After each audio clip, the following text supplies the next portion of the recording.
करवीर क्षेत्र म्हणजेच आजचे कोल्हापूर हे दक्षिण काशी म्हणून ओळखले जाते.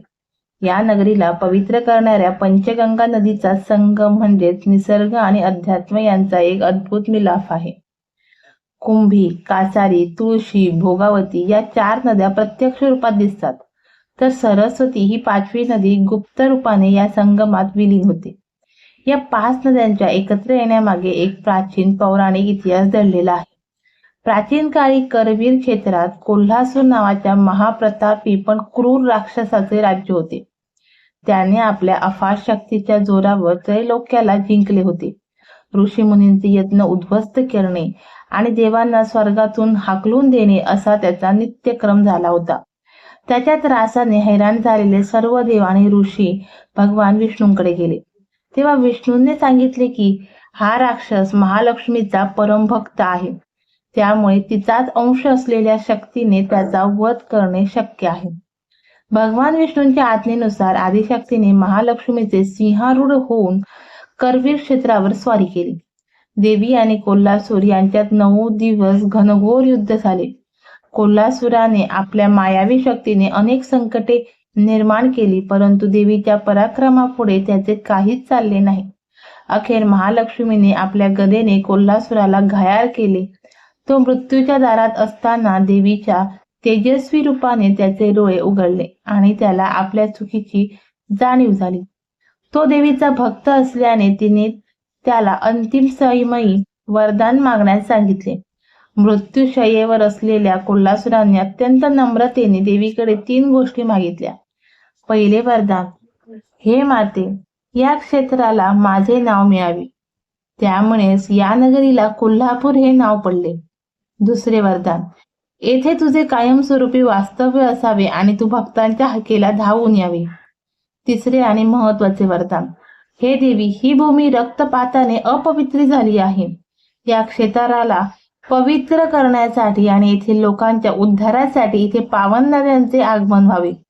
तुझ्या आशीर्वादाने इथली धरणी सदैव सुजलाम सुफलाम राहावी. देवीने तथास्तु म्हटले आणि कोल्हासुराचा उद्धार झाला.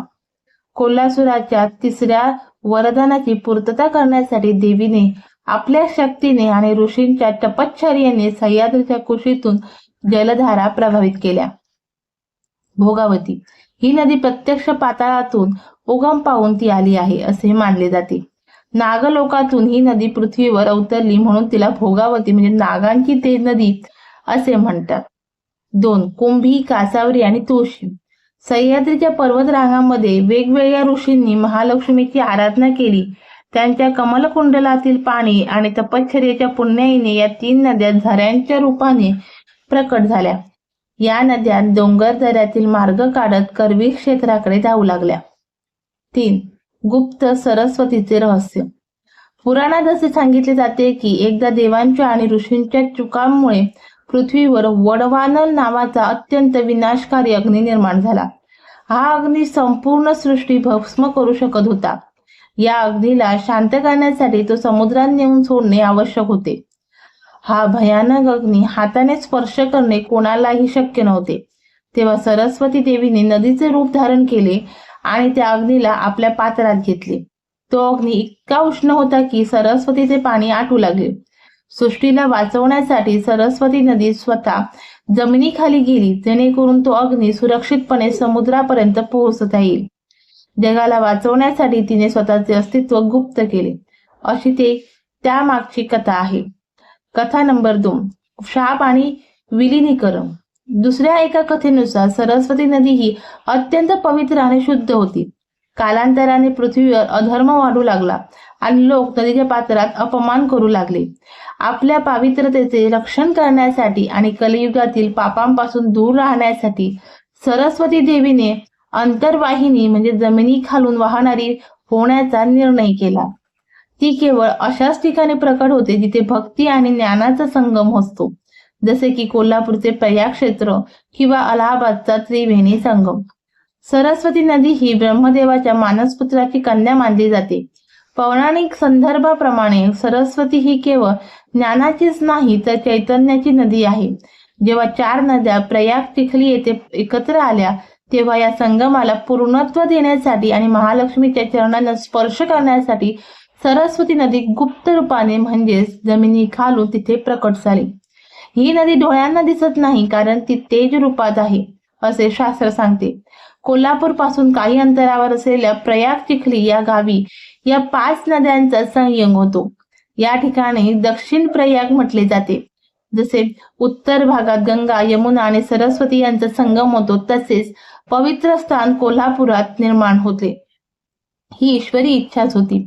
असे मानले जाते की या संगमात स्नान केल्याने मनुष्याची सर्व पापं धुतली जातात आणि त्याला मोक्ष मिळतो. एक सुंदर लोकभावना अशी आहे की या 5ही नद्या कोल्हापुरात आल्यानंतर प्रथम महालक्ष्मीच्या चरणांचे प्रक्षालन करतात आणि मगच पुढे प्रवाही होतात. म्हणूनच कोल्हापूरला पंचगंगेला केवळ नदी न मानता आई मानतात. दरवर्षी पावसाळ्यात जेव्हा पंचगंगेचे पाणी पातळी वाढून ती मंदिराच्या जवळ येते तेव्हा त्याला दक्षिणेची गंगा अवतरली असे म्हटले जाते. पंचगंगेचा उगम हा केवळ भौगोलिक पाऊस किंवा झऱ्यांवर अवलंबून नसून तो तर ऋषींची तपश्चर्या आणि महालक्ष्मीच्या आशीर्वादाचा पारिपाक आहे. 5वी नदी सरस्वती डोळ्यांना दिसत नसली तरी ती भाविकांच्या श्रद्धेत आणि कोल्हापूरच्या कणाकणात वास करते. हेच या नदीचे खरे आध्यात्मिक सौंदर्य आहे. मित्रांनो, सरस्वती गुप्त आहे कारण ती ज्ञान आहे. ज्ञान जसं डोळ्यांना दिसत नाही पण माणसाचं आयुष्य उजवून टाकतं, तशी ती सरस्वती नदी आहे. ती प्रयाग संगमावर शांतपणे वाहत आहे. फक्त तिला पाहण्यासाठी डोळे नाही तर श्रद्धेचं मन लागतं. तर मित्रांनो, ही होती आपल्या पंचगंगेच्या 5व्या नदीची म्हणजे गुप्त सरस्वतीची पौराणिक आणि भौगोलिक गाथा. डोळ्यांना न दिसणारी ही नदी आपल्याला एकच शिकवण देते की निसर्गातल्या प्रत्येक शक्तीला पाहण्यासाठी केवळ डोळे नाही तर श्रद्धेचं मन असावं लागतं. कोल्हापूरच्या या पवित्र भूमीमधून आणि आपल्या पंचगंगेबद्दल तुम्हाला काय माहिती आहे किंवा माहिती कशी वाटली कमेंटमध्ये जय अंबाबाई लिहून नक्की सांगा. जर तुम्हाला हा व्हिडिओ आवडला असेल तर लाईक करा आणि आपल्या कोल्हापूरकर मित्रांसोबत हा व्हिडिओ शेअर करायला विसरू नका. अशा रंजक आणि ऐतिहासिक गोष्टी जाणून घेण्यासाठी आमच्या चॅनलला सबस्क्राईब करा आणि बेल आयकॉन नक्की दाबा, जेणेकरून पुढचा व्हिडिओ तुम्ही मिस करणार नाही. भेटूया पुढच्या व्हिडिओमध्ये. तोपर्यंत रामकृष्ण हरी.